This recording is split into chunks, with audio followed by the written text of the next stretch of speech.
Welcome to today's class. We'll be looking at proof by mathematical induction. So listen and let's go. To support this channel, please subscribe, turn on your notification button, like, share, and comment. Thank you very much. I have another question in mathematical induction. So we should prove that using mathematical induction, x raised to the power n minus y raised to the power n is divisible by x minus y. So there are three steps. First of all, you put n as 1. Also, it's not compulsory that we must put n as 1. You can also try it by putting n as 2. But basically, we start by putting n as 1 to see if this factor is actually divisible by this. So let's start by putting n. Put n equals to 1. So anyway, I see n, I will substitute 1. So I'm having x raised to the power 1 minus y raised to the power 1. So if I simplify this, what am I having? X raised to the power 1 is sitting as x. Y raised to the power 1 is sitting as y. You can see this factor is divisible by this. So both of them are divisible. So we can say it is true for n equals to 1. So let's also try it by putting n as 2. For n equals to 2, we are going to have x raised to the power 2 minus y raised to the power 2. So ideally, it's not divisible by x minus y until we do something to this expression.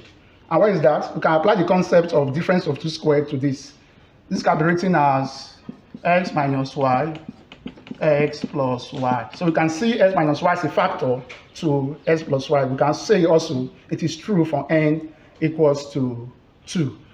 It's also true if you try it by putting n as 3, we also discover that it is true for n equals to 3. Therefore, we can conclude by saying it is true for n equals to 1, 2.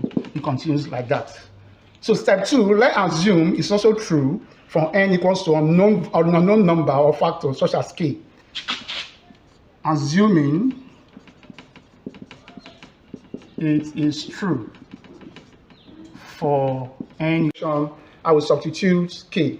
So I'm having x raised to the power k minus y raised to the power k is divisible by x minus y.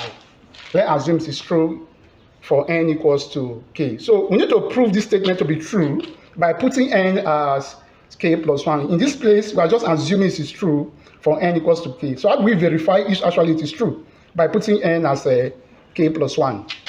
So put n equals to k plus 1.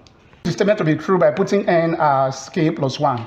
So I'm having, the expression was x raised to the power n minus y raised to the power n. So let's substitute n as k plus 1. So I'm having x k plus 1 minus y k plus 1. So ideally, it's not divisible by x minus y until we simplify this expression.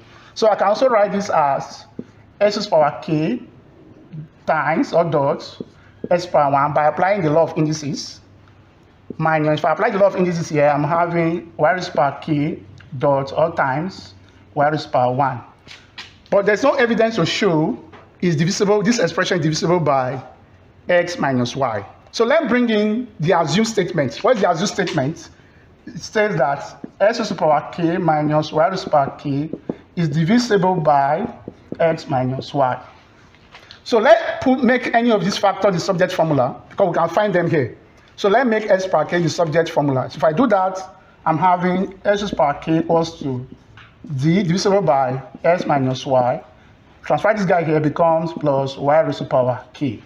So let's substitute x to the power k into the statement when n is k plus 1. Here we have x raised to the power k. So let's substitute this value. So I'm having open bracket d into x minus y plus y raised to the power k times x minus y raised to the power k times y raised to the power 1. So let's open the bracket with the factor x. So x times this, I will having dx into x minus y. X times this plus y raised to the power kx minus y raised to the power k dot y. So if you look at this expression, we have a common factor, which is y raised to the power k. Let's bring it out. I'm having dx into x minus y plus y in the whole expression. What is common between this expression and this expression? We can see is x minus y. So let's factorize x minus y out. So I'm having x minus y So if I remove this factor, I'll be left with dx plus, if I remove this factor, I'll be left with y raised to the power k. So at the end of the day, we are seeing x minus y as a factor to this expression. We can now conclude that it's true for n equals to k plus 1 because we are now having x minus y as a factor to this expression. Therefore, it is true for n equals to k plus 1. So that is all we have for today. To support this channel, please subscribe, turn on your notification button, like, share, and comment. Thank you very much.